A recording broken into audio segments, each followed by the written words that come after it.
Shoulder problem, di ba? Marami hindi natataas ng shoulder, kulang na siya. Yeah. Oo. Yon. Ano ba magandang treatment dyan?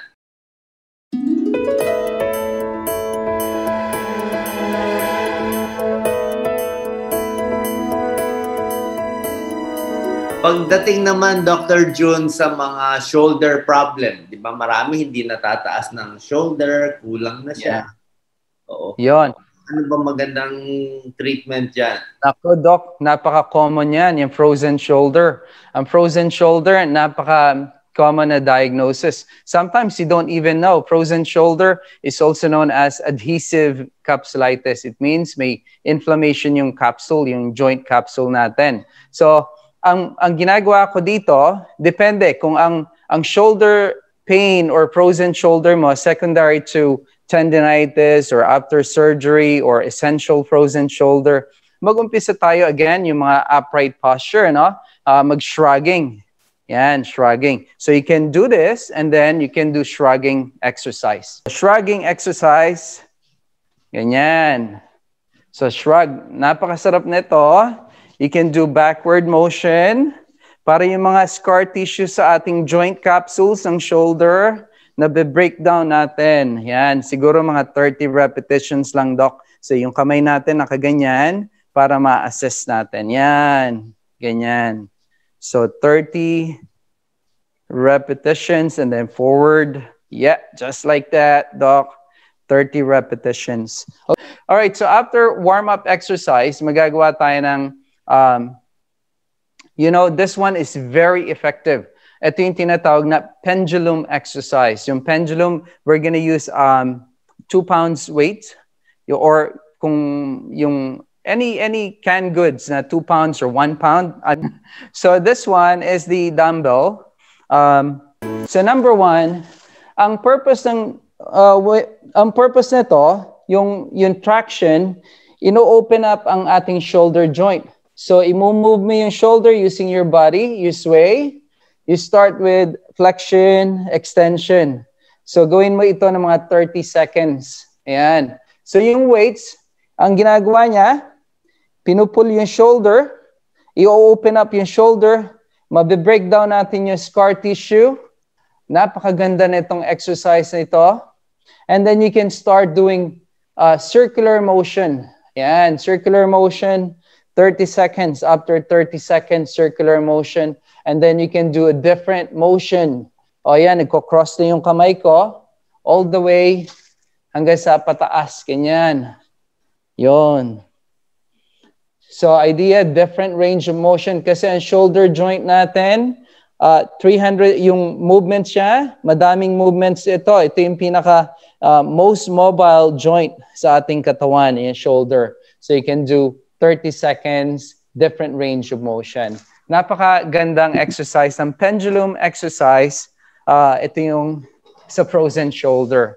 Yan. Another one. Actually, tumutunog-tunog talaga, Dr. June. Yeah.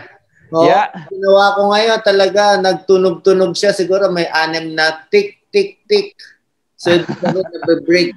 So, ang frozen shoulder, nagkakaroon ng scar tissue, dumidikit, kaya hindi na natin madulo. So, unti-unti, wala naman danger ma-dislocate yung shoulder. Wala naman danger kasi matatanggal siya, yun ang kinakatakot natin, meron mga athlete.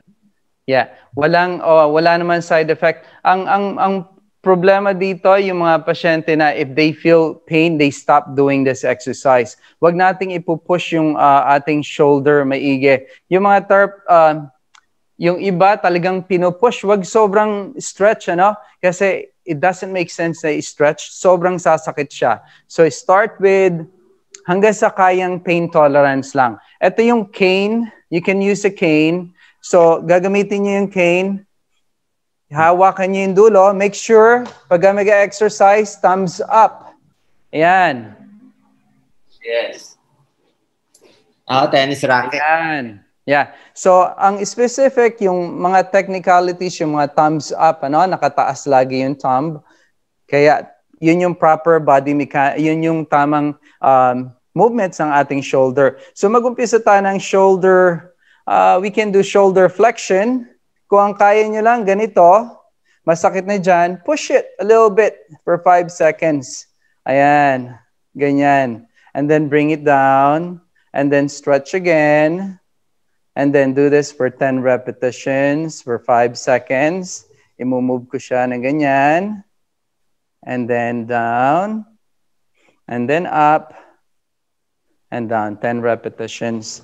Now you can do shoulder abduction. So shoulder abduction, ito yung moving your shoulder sideways. Yan. Galing, Doc. Yeah. Again, thumbs up. And then you're stretching it all the way up. Kung hanggang dito lang ang kaya, okay lang yan. Start with kung hanggang saan kaya nyo lang. And then slowly go up. 10 repetitions going up.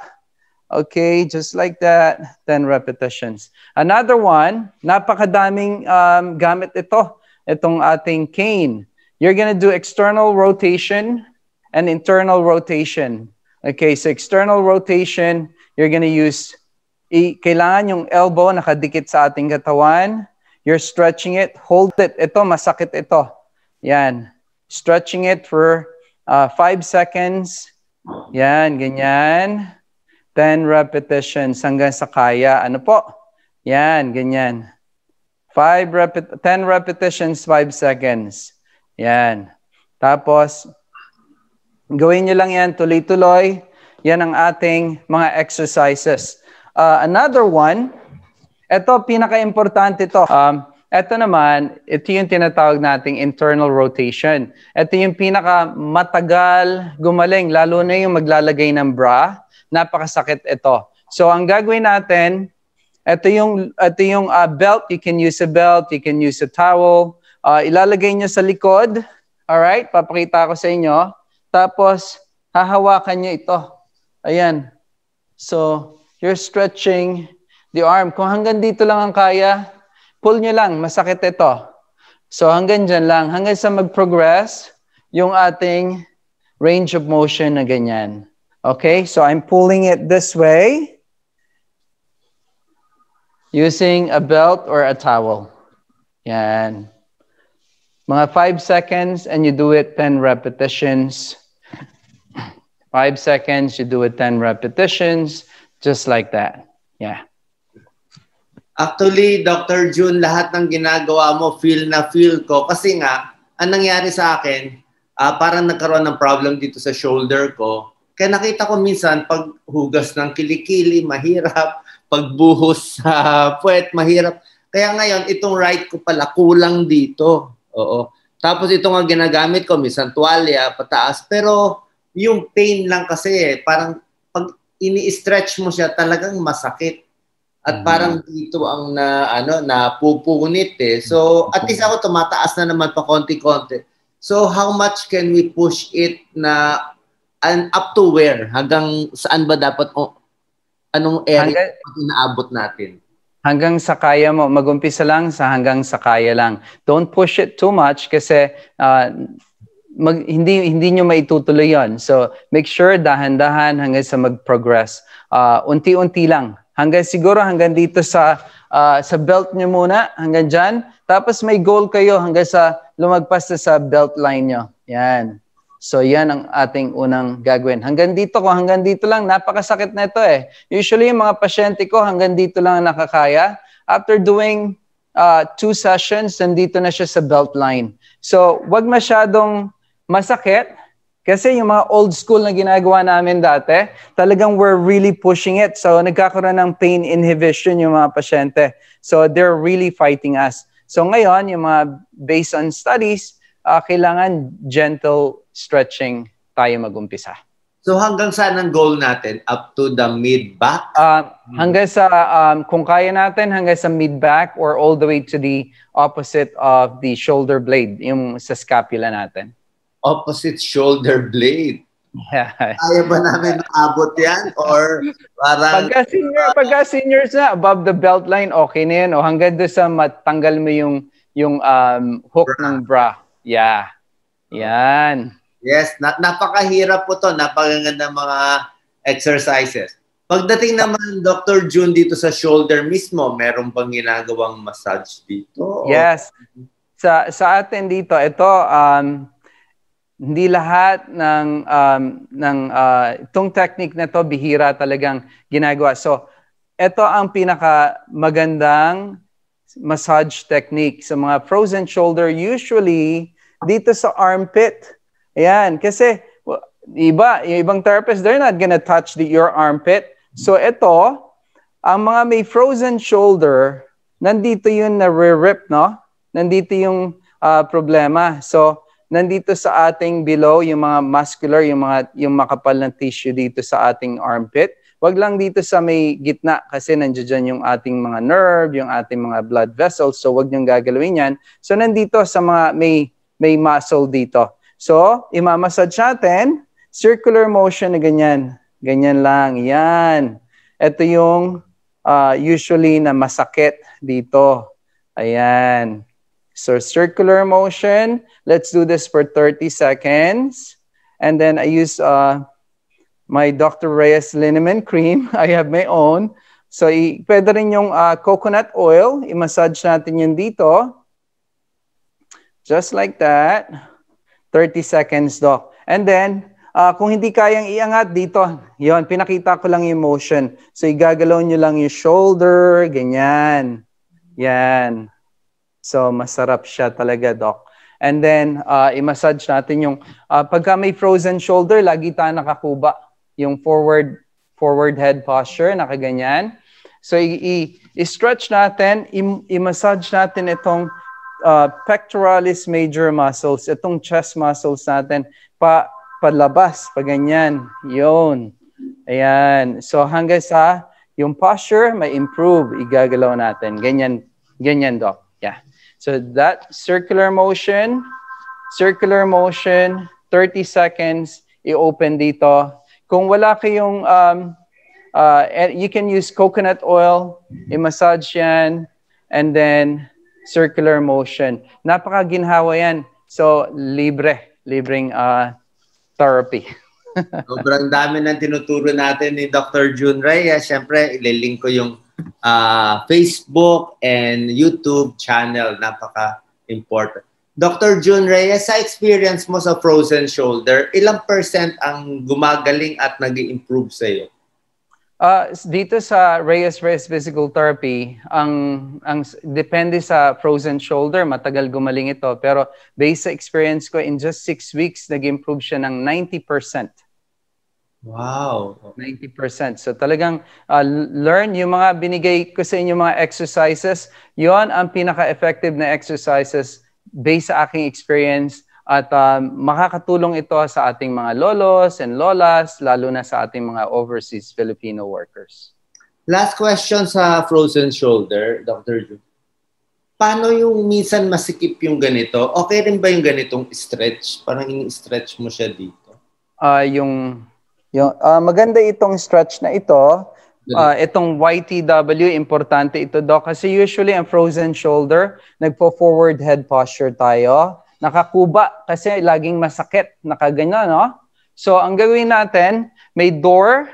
There's a door. I-stretch natin yung ating chest muscles. So, nakaganyan. Yan. Yan. Hold it for 5 seconds and you do it 10 repetitions. Pag sa pintuan, parallel lang ang goal? Or... Yeah. Pwedeng naka-V, pwedeng ito yung wall. So, i-stretch yun, naka-external rotation, ganyan, or naka-taas, ganyan. Depende sa range na available. Kung hanggang dito lang yung kaya, ayan, i-stretch lang yung ating shoulder capsule, itong anterior capsule natin. Ang goal natin, up to what angle lang, na para hindi rin sila ma-injure hanggang saan? Depende sa available range of motion. Kung hanggang 60 degrees lang yung kaya nila, okay lang yon. And then eventually you can go 90 degrees. Yan. Ang kailangan nating iwasan sa mga seniors, yung mga mabibilis mag-stretch, yung mga jerky movements. Kailangan slower, and then stretch dahan-dahan po. Ganyan. Dahan-dahan. Huwag yung mabibilis na motion kasi it can cause you more pain. Pag-stretch din natin, Dr. June, May nagsabi sa akin hindi daw maganda ang bouncing. Ang bouncing motion, parang binabounce, bounce. Yes, yung mga jerky movements, no? Yung mga ganyan. Parang minsan masarap binabounce, unti-unti, ginaganon. Hindi daw maganda yon. Dapat isang diretsong stretch lang. Ano ba tama? Depende yan sa ano eh. There's no evidence talaga na sinasabing bawal. It makes, I like to combine it. Pwedeng yung mga slow oscillation movements, pwede yan. Yung mga oscillation, pwede yan gawin. Kasi actually, it can decrease pain if you're doing oscillation movements. Correct. Pwede rin yung constant,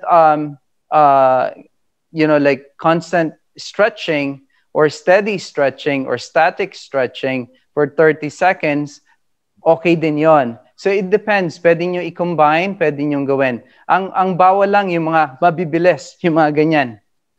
Yeah, bawal yan. So ang oscillation technique, mga dahan-dahan gentle movements lang po. Igalaw lang natin ng konti. Just like shrugging, we're doing slow motion. That's an oscillation movements. That's a joint mobilization. So okay lang po yan. Okay, napakaganda ng mga tips ni Dr. June Reyes. You know, kumbaga sa pagkain, parang kumakain ako ng chocolate cake na may ano. Kasi nafe-feel ko talaga na yung tips mo ay libo-libong tao ang gagaling. At itong knowledge na binibigay mo, halos hindi ko talaga nababasa to. Alam kong tama siya, pero hindi ko nababasa na naririnig na pinapayo. Pag ito pinayo natin sa kababayan natin, nako, napakalaking ginhawa talaga doon. Okay, so ay, salamat po. Salamat, Dr. Willie. Oo, encouragement mo dito, Dr. June Reyes. Bibili ako ng maraming liniment mo. Tingin ko may magic yan eh. Talaga ito, kung nagamit ko yung liniment mo, tanggal biglang tataas yung stretch ng kamay ko. Kayo ang idol ko, Dr. Willie Ong. You know, yung effort nyo to help our kababayans, yung mga lolo, yung mga seniors, lalo na yung mahihirap, talagang ginagaya ko kayo. And I hope I make you proud. Yes, I am very proud. Tuwan-tuwa talaga ako kung maraming katulad mo na tutulong. Yan talaga ang dream ko. Kasi siyempre, tumatanda na tayo, magre-retire na tayo. Kapasa na naman natin to. Kaya kahit hindi ko linya minsan, inaaral ko. Lalo na itong mga shoulder, na kahit hindi ko linya, inaaral ko siya para makatulong. I'm happy na i-stretch mo itong knowledge ko dahil sa specialty.